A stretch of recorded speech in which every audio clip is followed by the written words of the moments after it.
All right, we're here for our weekly press conference with head coach Zach Cedric.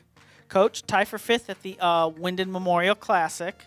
So what were some of the challenges that the course presented this weekend, and what were some of the strengths and weaknesses of the team?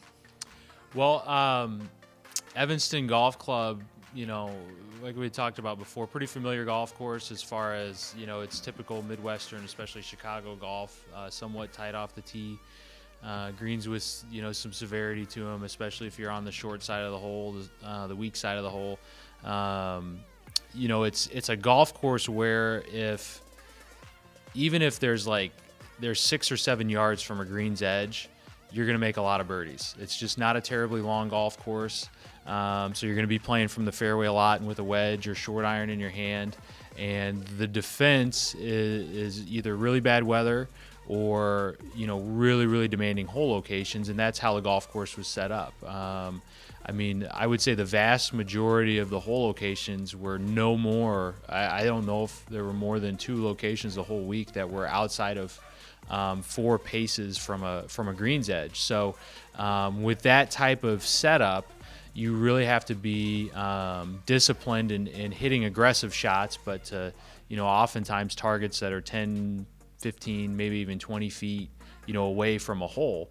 But the greens there are big, so oftentimes it's easy to struggle with, hey, I don't want to be too aggressive in case I miss a green and I short side myself, versus kind of just bailing out. Now all of a sudden you got 40, 50 footer for birdie that is, ultimately pretty difficult to two-putt. So that was the biggest challenge, was just a really, really demanding hole locations on an otherwise very scoreable golf course. And through 27 holes, as a team, we were 10 under par. And it was very much a team effort. Obviously Pat, shot 65, Brian shot 67 in the morning, and that set a good tone, and we counted a couple scores at even par. So, but in the afternoon, when we were making the turn, Pat was, I think, 3 over for the day, and we were still 2 under as a team for the afternoon, so we're 10 under par for the tournament. And so, like I said, very much a team effort, which was great to see.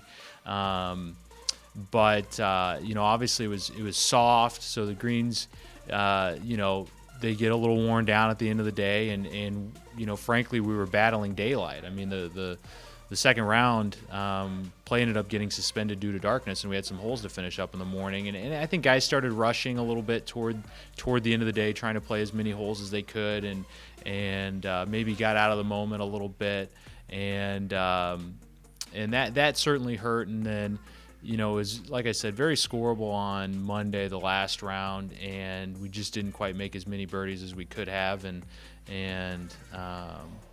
went from, leading the golf tournament by a handful of shots to, backing up to 5th place. But, I think we got a glimpse of, hey, when everything's clicking, we could be a really, really good team. But we realized, too, that if we kind of get away from who we are, if everyone individually gets away from doing the things that they do well, really focusing on just trying to do those things well, and letting things out of their control get in the way, then it's going to get a little sideways. So, all right. Individually, Patrick won his third time in 4 tournaments. Does he even have a ceiling anymore of how far he can go?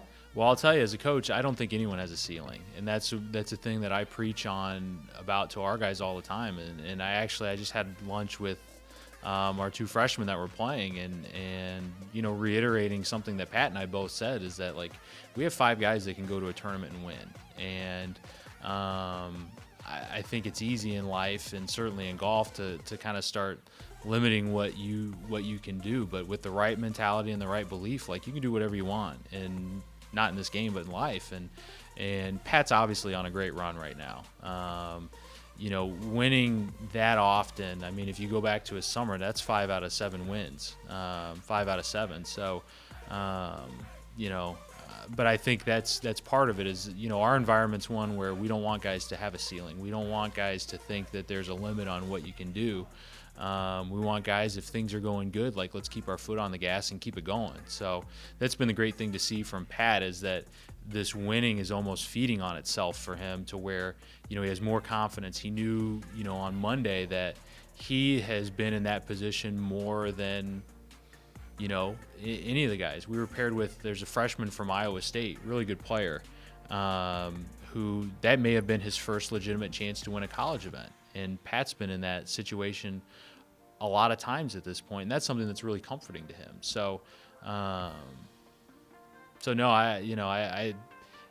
yeah, to win that often, I mean, that's a rarity for sure.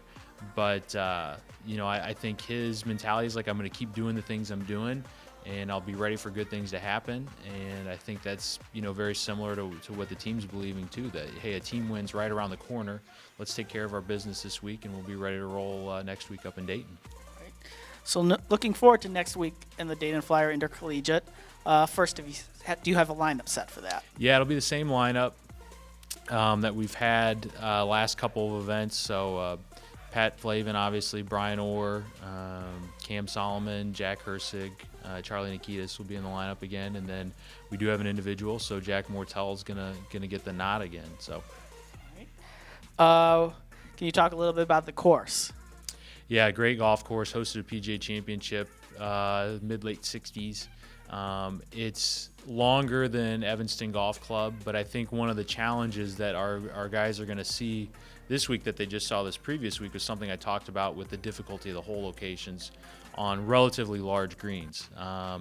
Visually, it can be a really tough thing when you see like 60 to 70 feet of green to the right and short of like a back left hole location to get yourself to be aggressive to a target that's 10 to 15 feet right of the flag. So seeing that last week is going to bode really well for us. We played there last year. Jack Hersig grew up in Columbus, so even though he wasn't on the team last year, he's played that golf course a handful of times. So it's a great test. It's usually firm and fast no matter how much rain we've gotten. It's always immaculate, and it's one of those golf courses. It's a really great measuring stick for what you're doing well and what you can get better at. So I know the guys are really fired up about playing there and looking forward to ending the fall on a good note. All right, thank you, Coach, and good luck. Thanks.